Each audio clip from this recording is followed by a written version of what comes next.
When you shop at a Walmart Vision Center, you get it. You know that you'll spend a little less on stylish glasses for the whole family. Welcome to the Vision Center. Let me know if you need help finding the perfect frame. Hey, Mom, you were right. These glasses are cool. Hon, they take our insurance. That means Papa's getting a new pair too. Whoa, glasses start at just $39. Next stop, groceries. So you can get a little more of what you need. Find a Vision Center near you. Save money, live better. Walmart.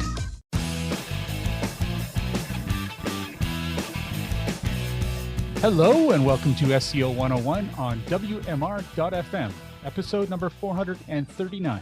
This is Ross Dunn, CEO of Stepforth Web Marketing, and my co-host is my company senior SEO, Scott Venack.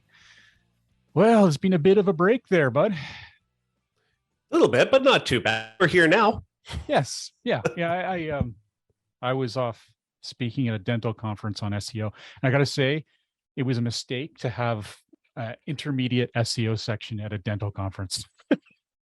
Having 6 show up and most of them looking baffled no matter how hard I made it simple.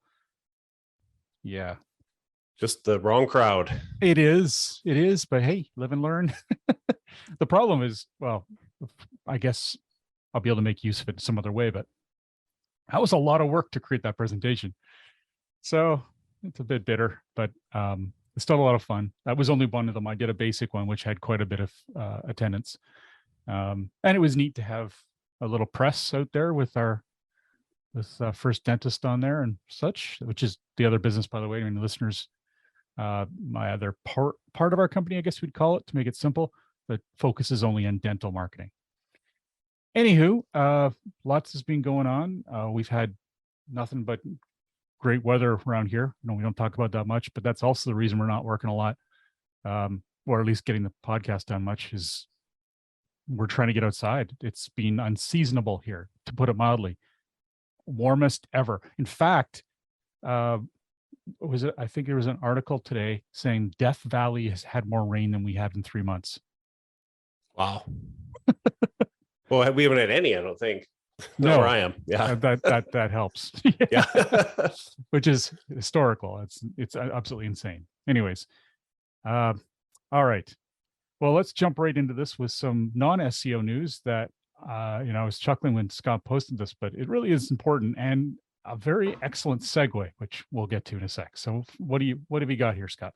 Yeah. So if you're using Drupal, then you need to pay attention to this. And I don't know what the market share for Drupal is.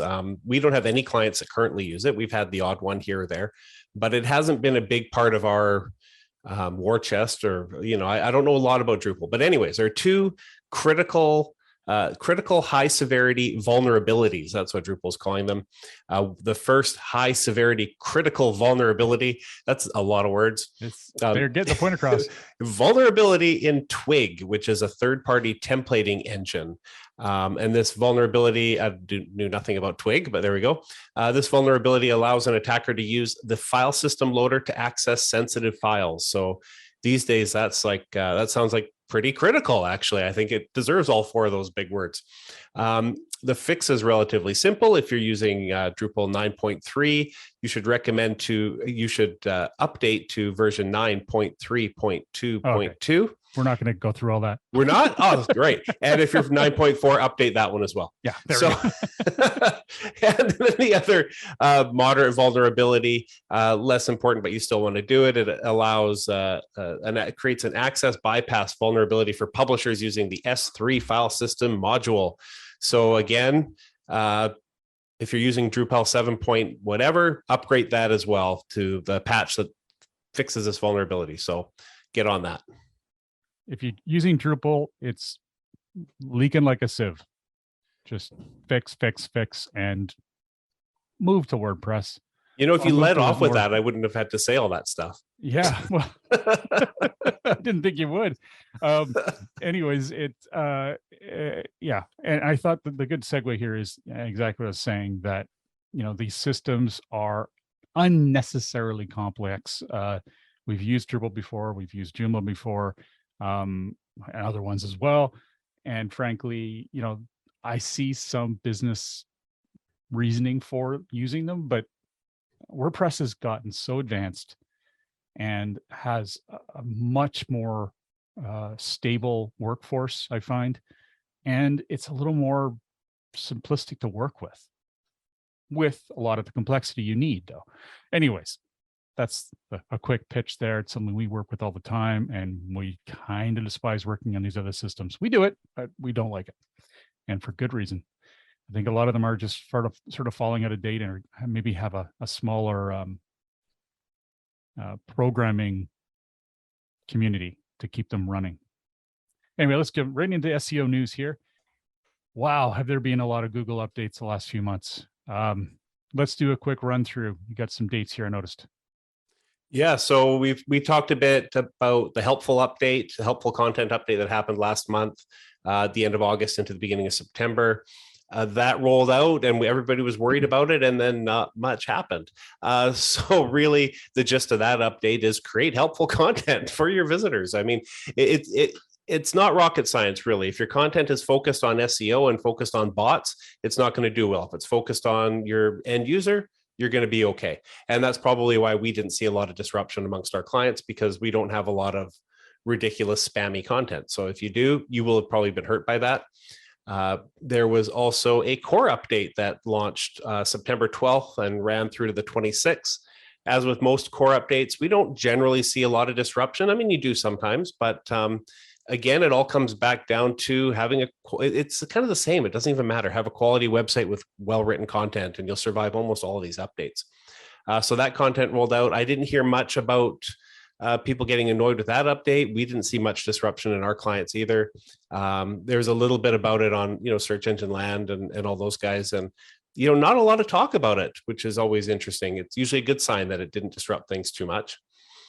And then at the end of September, yet another product review update. These are kind of turning into a monthly thing these days. We did have one client that came to us. We did a bit of consulting with them in September, and they have a product review website, and they were hurt quite badly by, I think it was the August update or maybe the one right before that. And this most recent update, presumably it was the most recent update that helped them. They've recovered, although it could have been part of the core update because it's all happening at the same time. Who really knows? And we mentioned him in the last show. Hoping that this very thing would happen. I think in this case, he was wise to jump on this and get active. Sometimes we just say, wait. In his case, he lost everything in terms of traffic, so he kind of couldn't wait because it looked pretty severe. But we did, he did secure an audit from us, and we went through his whole site, and you definitely found issues that, hey, he's going to benefit from working on those, and he's going to end up with a better site. So I think it's win-win for him. He's got his rankings back anyway. I do think it was probably partly because of what you were doing and mixture of a number of things. So it was kind of interesting because, he didn't see the issue. And when I went through and I did the audit on his website, it was really clear that everything the product review update stands for, he was kind of against it.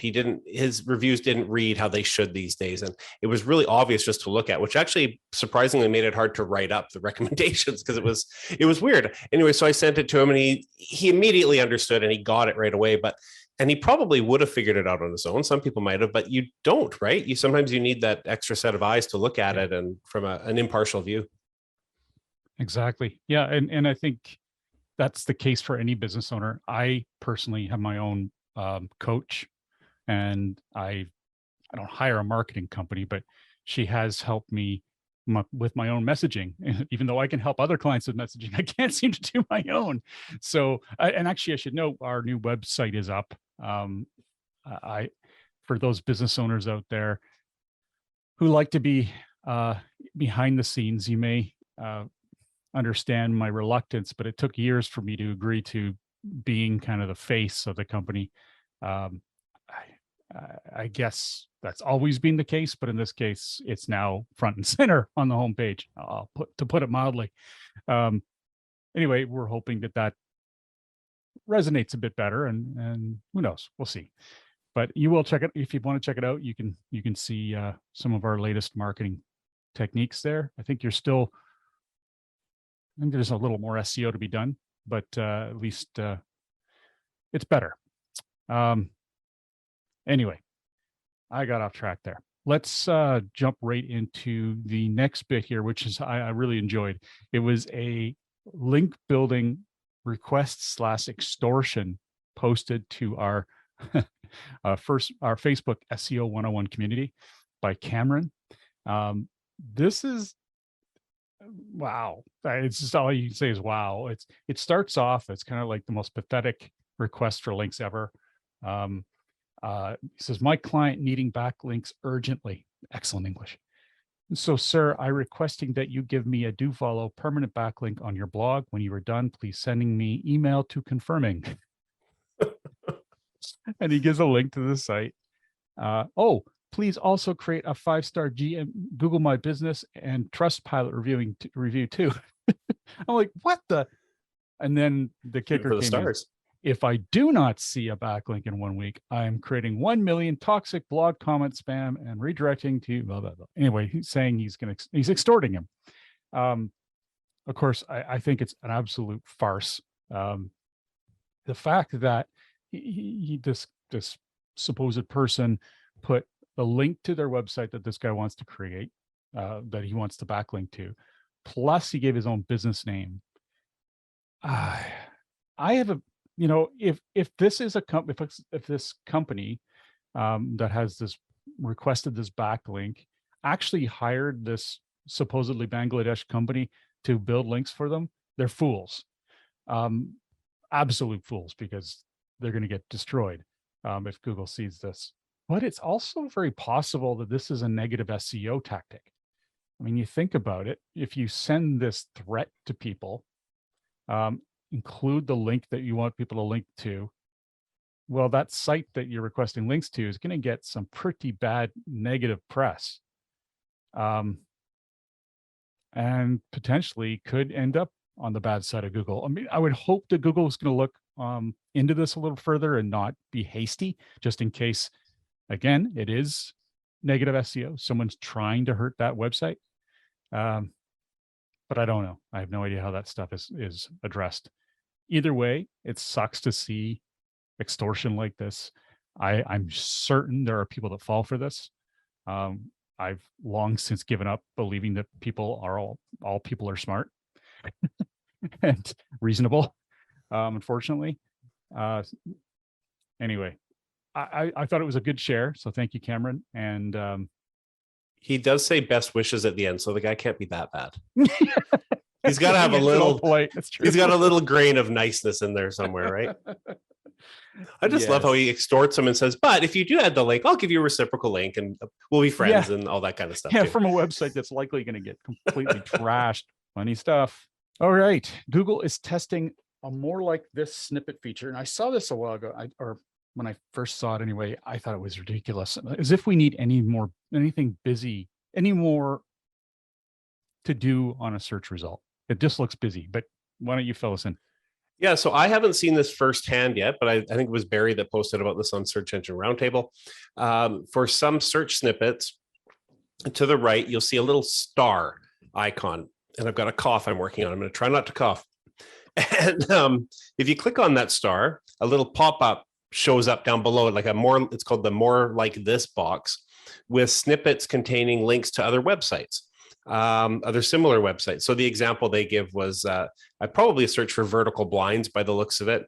Then blinds.com shows up. There's a shameless plug for them. Maybe they should pay me now.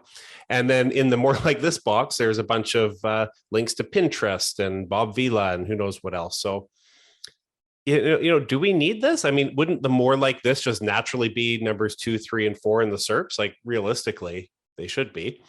But I will say, if you're one of the websites that show up in the more like this box, that's gold.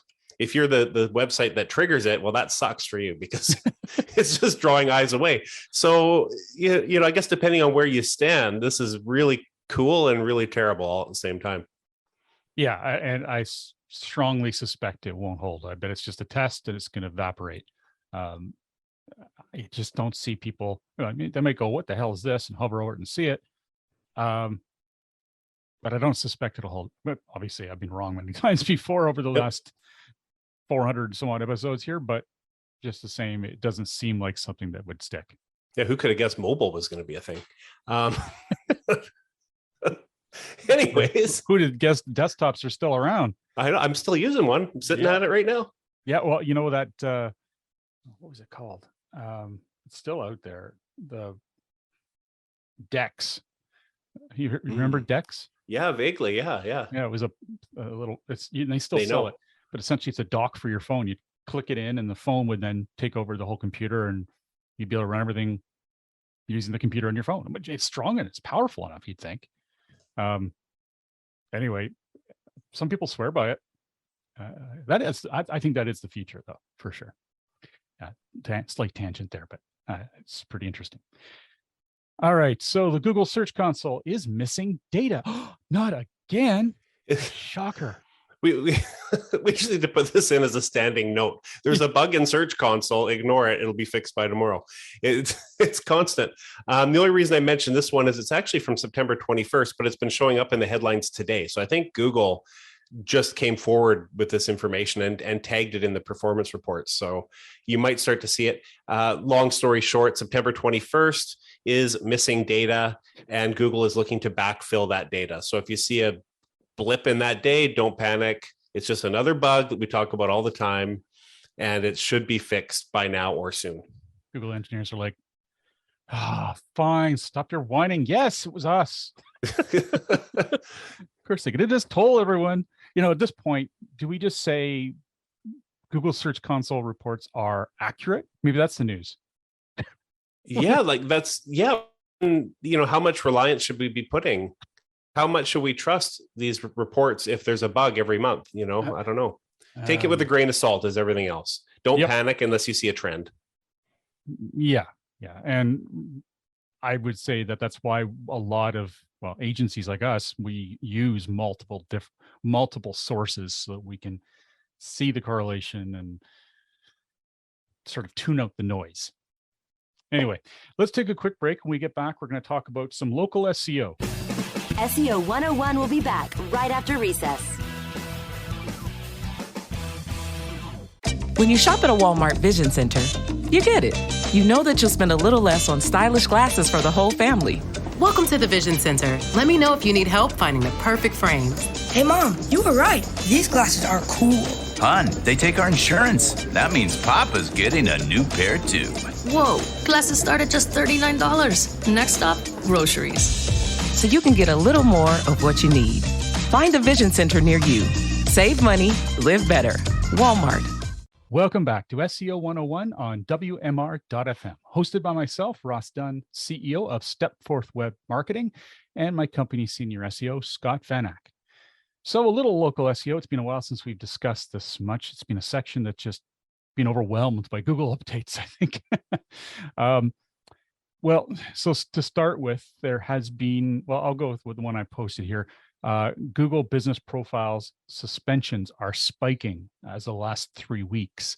What does this mean? Well, if you've got a local business profile, they used to be called Google My Business Listings. They're now called the Google Business Profile. And if you are one of these poor saps, what you might have done is just gone in and simply updated your hours, added a different category, something really innocuous, and all of a sudden your listing is completely suspended and it disappears. No explanation, no responses to anything your post, all that you follow all the rules, fill out all the details, request help, nothing. Crickets. It's pretty awful, in my opinion. Google should be responding to this stuff. There is absolutely no excuse. Zero.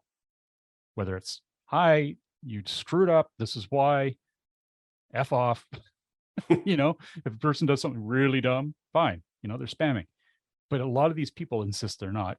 Whether or not that's true or not, who knows? But I imagine there are some that weren't and really just had a fine profile, but for some reason stepped on Google's foot, something tiny, and bam, they're gone. And the question is, it's so rampant right now, whether or not it's a bug. Who knows? Again, it's all in a bit of a vacuum. We don't have all the details. Joey Hawkins mentioned that there is a lot of buzz among agencies that this is also happening to their clients. Knock on wood, so far we have not experienced that. The ones where we have clients who may be doing something gray, that are not exactly following every rule. Unfortunately, that's the odd client. I'll probably recommend they don't go and update anything for a little bit here until we see what's going on. Anyways, it's very important. This is happening across 3 different countries too. It's not just US or Canada or anything like that. It's going on, and you should be aware. Now, you posted something about a local search ranking bug, Scott. Yeah, speaking of bugs, we need a Google vaccine for all these Google bugs. That's what we need. That would be nice. I'm gonna get one. I'm gonna apply today. Yeah, so in September, it was looking like there was a ranking update to Google Local for ads within sort of the local area pack there, local maps. And they were expecting, I think Barry had reported about an update. Well, it looks like that was actually probably a bug. Go figure, right?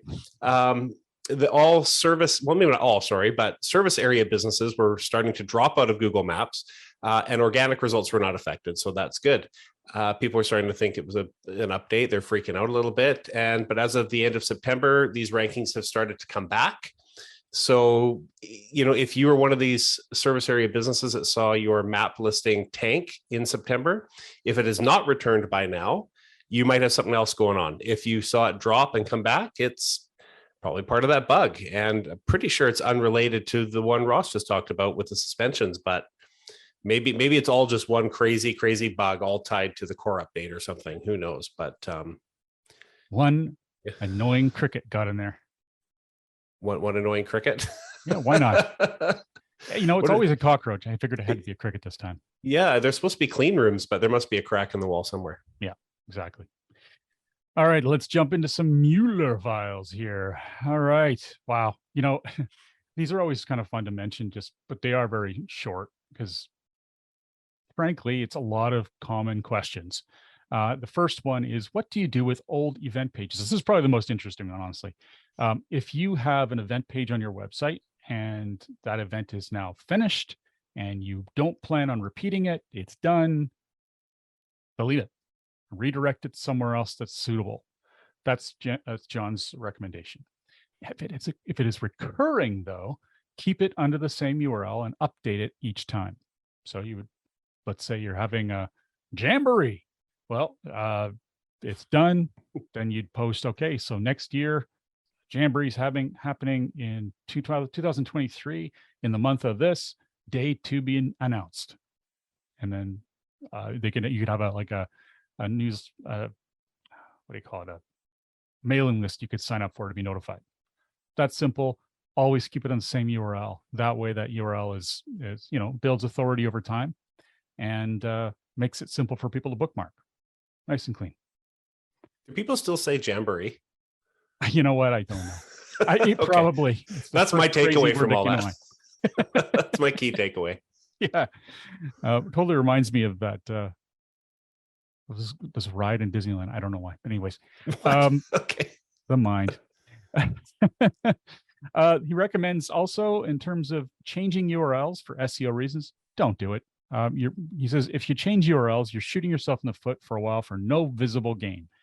Changing URLs for real reasons change URLs for real reasons, not for hand wavy, quote unquote, good for SEO reasons. Really, hand wavy. I like it. Hand wavy. That's John's words, not mine. Yeah, so. That's up there with Jamboree. I've never. Yeah. Good old hand wavy Jamboree.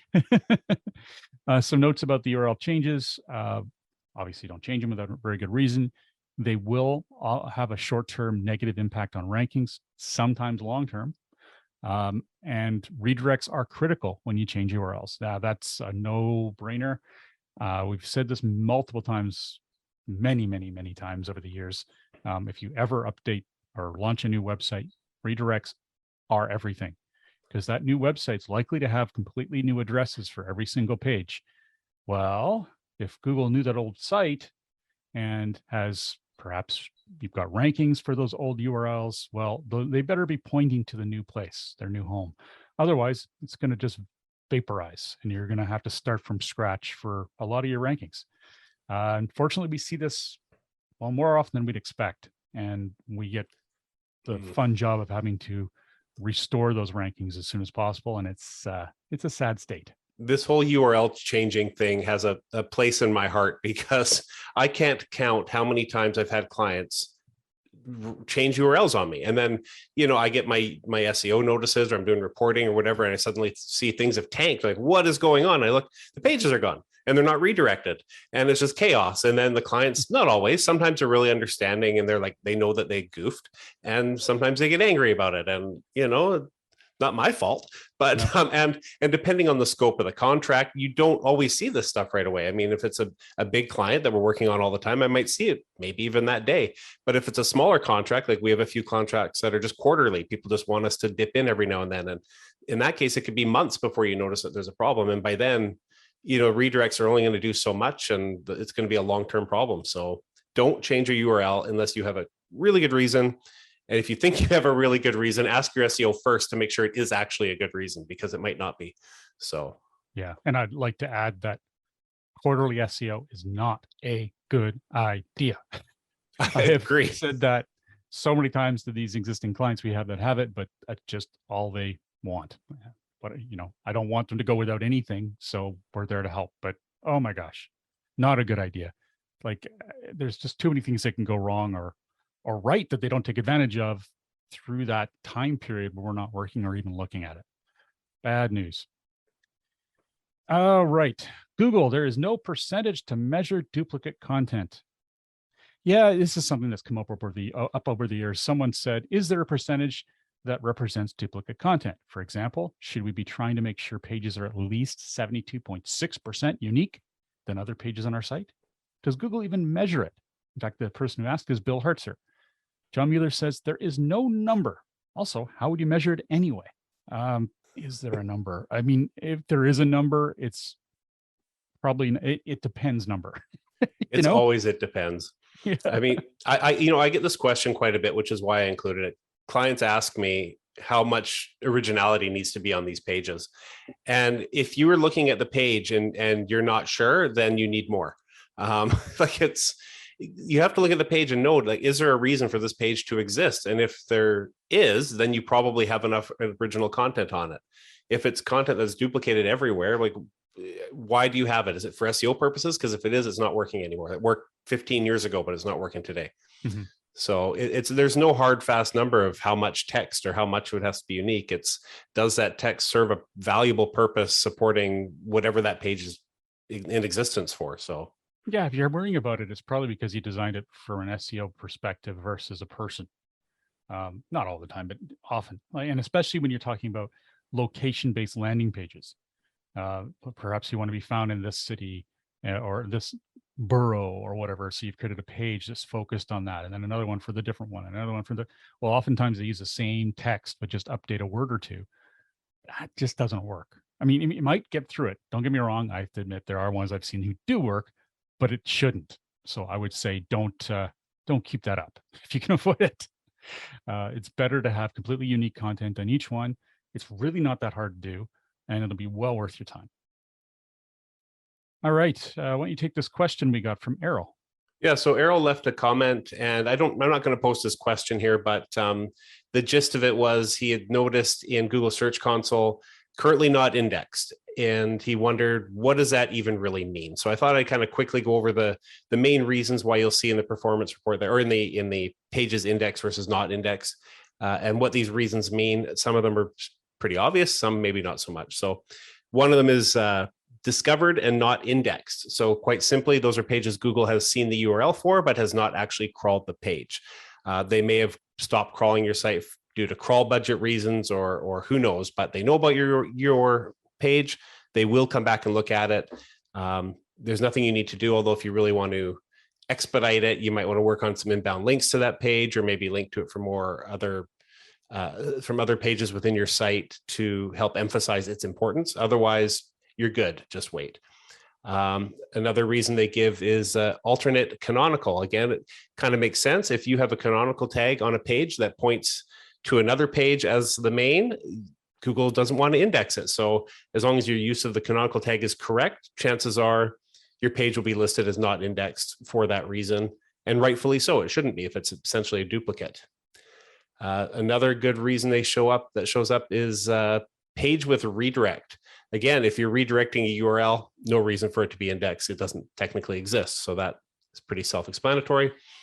The one that I think it's people mad, including one of our clients actually emailed me last week wondering, like, what is this all about? I need more information. Is crawled/not indexed. And that's the one which is a little bit vague. So Google's explanation is that the page was crawled by Google, but not indexed. It may or may not be indexed in the future. No need to resubmit it for crawling. So that tells you nothing. From my experience, this tends to happen if a page has very low quality, if it has a lot of duplicate content through your site, which we we're just talking about it. In the case of our client, for the pages that he had showing up there, they were almost exact duplicates of multiple other pages on the site. And I won't get into why. His website actually makes sense for it to be like that, but it created mass amounts of duplicate content. And those pages are crawled, but not indexed. Make sure you've got unique content, good inbound links if you need to give the page a reason to exist.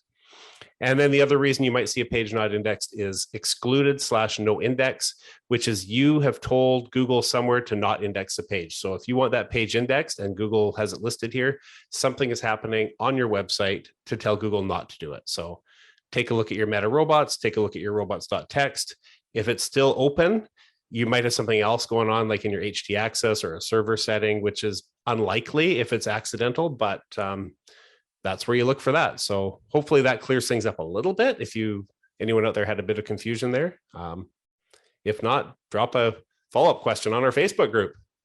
Awesome. Some great tips. And that's the stuff that you look into in depth when you're doing our comprehensive audits. It's very important to have that stuff reviewed.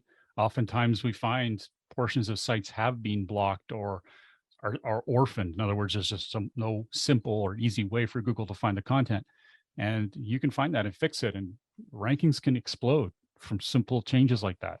So keep in mind, there is a good reason for audits. I know that there's a lot of crap companies out there that pitch audits as its number one thing to do right off the bat. And I don't really believe, because I've seen the results from I've seen the reports. They're a waste of time and money. A proper audit, dare I say, from a company like ours, that really, it's based on authentic wish to make things better for you and hopefully build a great relationship and future business with you. Those work amazingly well. So do keep that in mind. And on another note, I was debating whether or not I should say this, but we have a pretty amazing thing going on right now. We are celebrating our 25th anniversary. I know it's the first time. Believe it or not, we haven't had one before. And what we're offering is for anyone, and this includes existing clients who want a new service, one they've not tried before. That could be an audit, could be a competitor analysis, could be anything along those lines, so research or SEO. In those areas, we're offering 25% off. Now, this is only going to happen. I'm going to give this notice till the end of October for this particular offer. If you'd like it, please do reach out and schedule a free strategy call on our website, which will be with me. So we'll talk and mention that deal, and I'll make sure to honor it. And it is only for the first. It's not like you can book for SEO for a whole year, you get 25% off the whole year. No, it's for the initial work, but it is still a phenomenal deal, and we're never offering it again. And we've never ever had a deal like this, not even close. It's exciting, but you know what? It's worthwhile. 25 years is nothing to sneeze at, and we're proud of it. So hopefully you'll take us up on it, and I'll get to meet a few more of our awesome listeners. Well, with that said, on behalf of myself, Ross Dunn, CEO of Stepforth Web Marketing, and my company's senior SEO, Scott Van Ack, thank you for joining us today. I don't know why I went that route, but I did.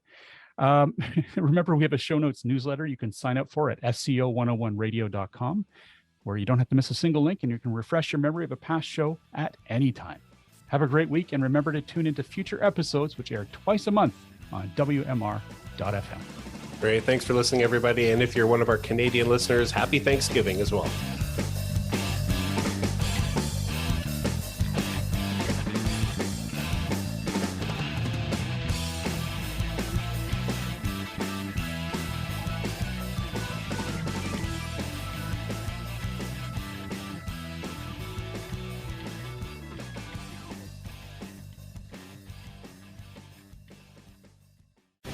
The opinions expressed on this program are those of the guests and hosts and do not necessarily reflect those of WebmasterRadio.fm's management or sponsors. Any rebroadcast or redistribution without authorized consent of WebmasterRadio.fm is prohibited. When you shop at a Walmart Vision Center, you get it. You know that you'll spend a little less on stylish glasses for the whole family. Welcome to the Vision Center. Let me know if you need help finding the perfect frames. Hey, Mom, you were right. These glasses are cool. Hon, they take our insurance. That means Papa's getting a new pair too. Whoa, glasses start at just $39. Next stop, groceries. So you can get a little more of what you need. Find a Vision Center near you. Save money, live better. Walmart.